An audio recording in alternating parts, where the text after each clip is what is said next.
আজ আমি আপনাদের সাথে টমেটো সস বা টমেটো কেচাপের রেসিপি শেয়ার করব। এটা আমাদের প্রত্যেকের বাড়িতে প্রায় দিন ব্যবহার হয়ে থাকে। আর বাজারে কিনতে পাওয়া টমেটো সসের থেকে 1.5 গুণ ভালো হবে এই বাড়িতে তৈরি করে নেওয়া টমেটো সস। এখন বেশ বাজারে ভালো টমেটো পাওয়া যাচ্ছে, তো সেই টমেটো দিয়ে আপনারাও খুব সহজেই বাড়িতে এই টমেটো কেচাপটি বানিয়ে নিতে পারবেন। তো চলুন এই টমেটো সসের রেসিপিটা দেখে নেওয়া যাক। তো এর জন্য আমি প্রায় 500 গ্রাম মতো টমেটোকে বেশ ভালো করে ধুয়ে ছোট ছোট করে কেটে নিয়েছি। আর একটা প্যানের মধ্যে এই কেটে রাখা টমেটোগুলো দিয়ে দিলাম। এই টমেটোগুলো দেওয়ার সময় কোনো রকম তেল দেওয়ার প্রয়োজন নেই। টমেটোগুলো ভালো করে নেড়ে চেড়ে নিয়ে এর মধ্যে দিয়ে দিলাম কয়েক টুকরো আদা ও রসুন। আপনারা যদি টমেটো সসটা সম্পূর্ণ নিরামিষ বানাতে চান তাহলে এই রসুনটা স্কিপ করে যাবেন। আর এর মধ্যে দিয়ে দিলাম 1 টুকরো দারচিনি, রঙের জন্য কাশ্মীরি লঙ্কার গুঁড়ো, 1/2 চামচ মতো নুন। আমি এখানে কিছুটা নুন আর কিছুটা বিট লবণ মিশিয়ে দিয়েছি, আপনারা চাইলে নর্মাল নুনও ব্যবহার করতে পারেন। আর দিয়েছি একটা তেজপাতা। এই সবকটি উপকরণকে খুব ভালোভাবে মিশিয়ে নিয়ে এর মধ্যে দিয়ে দিয়েছি প্রায় 1 চামচ মতো গোলমরিচের গুঁড়ো। এই মশলার সাথে টমেটোগুলো মিশিয়ে নিয়ে প্রায় 10 মিনিটের জন্য ঢেকে রান্না করতে হবে, যেন টমেটোগুলো বেশ ভালো করে গলে যায়। 10 মিনিট পর ঢাকাটা আমি খুলে নিলাম। দেখতে পাচ্ছেন টমেটোগুলো বেশ ভালো করে নরম হয়ে এসেছে। টমেটোগুলো আবারও ভালো করে মিশিয়ে নিয়ে গ্যাসের ফ্লেমটা অফ করে দিলাম। আর এটাকে ঠান্ডা হওয়ার জন্য রেখে দিতে হবে।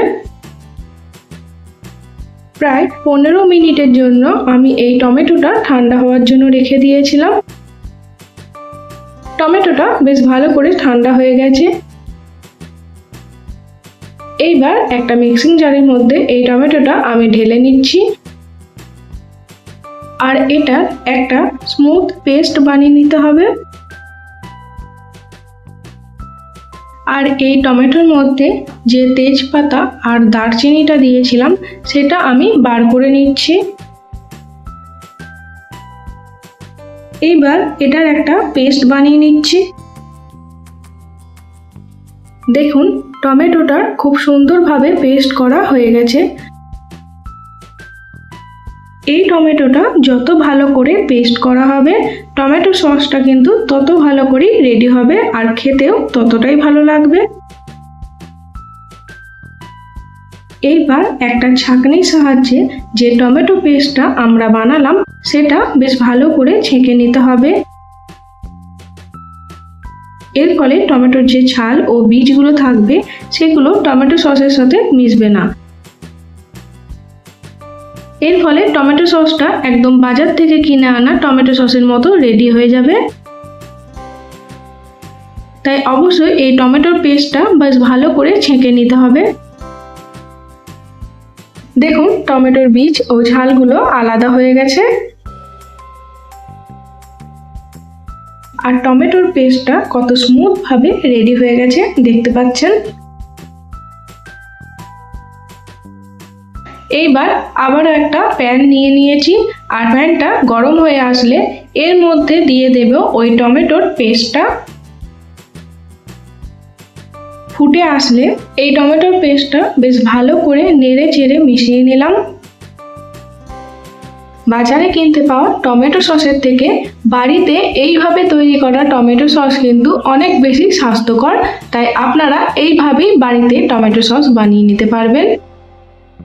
এইবার এখানে দিয়ে দিলাম প্রায় 1/2 কাপ মতো চিনি। আপনারা চাইলে চিনির পরিমাণটা কম বেশি করে নিতে পারেন।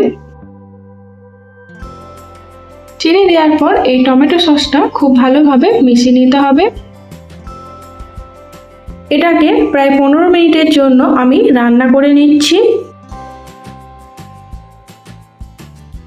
টমেটো সসটা ফুটে অনেকটা কমে আসলে এর মধ্যে আমি দিয়ে দেব প্রায় 2 চামচ মতো ভিনেগার। ভিনেগার যদি না থাকে তাহলে আপনারা এখানে লেবুর রসও ব্যবহার করতে পারেন। তবে এখানে চেষ্টা করবেন ভিনেগার দেওয়ার, কারণ ভিনেগার দেওয়ার ফলে টমেটো সসের টেস্ট একদম বাজারের টমেটো সসের মতো লাগবে। ভিনেগার দেওয়ার পর এই টমেটো সসটা প্রায় 5 মিনিটের জন্য আমি আবারও রান্না করে নিয়েছি। এটার ঘনত্ব যতক্ষণ না একটু কমে আসছে ততক্ষণ অবধি এই টমেটো সসটা ভালো করে রান্না করে নিতে হবে। টমেটো সসটার এইরকম একটা ঘনত্ব রাখতে হবে। ঠিক এই পর্যায়ে গ্যাসের ফ্লেমটা অফ করে দেবেন আর টমেটো সসটা বেশ ভালো করে ঠান্ডা করে নেবেন। দেখতে পাচ্ছেন একদম দোকানের মতো পারফেক্ট টমেটো সস আমাদের বাড়িতেই রেডি হয়ে গেছে। বাজার থেকে কিনে আনা টমেটো সসের মধ্যে অনেক রকম কেমিক্যাল দেওয়া থাকে, তাই আপনারা বাড়িতে খুব সহজেই টমেটো দিয়ে এইভাবে টমেটো সস বানিয়ে নিন।